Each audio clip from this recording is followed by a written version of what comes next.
ние сме българи и сме свикнали като ходим на гости, не сме с празни ръце, така че аз съм се подготвил. Сега не знам от което и да почна. Не правя реклама за нищо, ама вие обичате бири преди мача, ти си бил на бири и не знам какво ще цяла нощ. Затова започвам с един така по...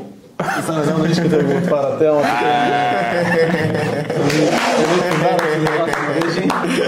Това е много силно. взех триче да не е две, ама няма да е...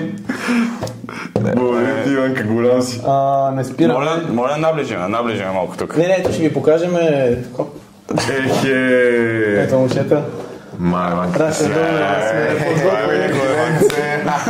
Не знам, ако забелязвате, мисля, че има всичко. Най-вече това в средата. Предполагам, знаете какво е. Чашав. Добре. Аз не знам за какво говориш.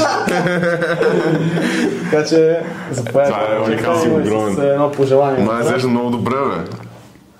Това ти хубаво. Ванка, ти си голям човек, наистина. Благодарим ти много. И скромни, а по-ще си ги видите. Имате и още стикери, съм ги оставил, така че... Това нещо от цоката 6 подаръка имаме. Имах само там...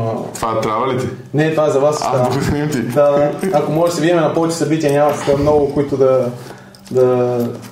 Ванка, направо не остави без думи, човече, това беше наистина уникални подаръци. Има малко подаръци. послания отзад на това, сега ще ги прочета. За едни двама чаршафи, не знам кой е втория. Момчета, правете всичко със сърце, нещата ще се получат винаги. Бири след мача и по време на каста.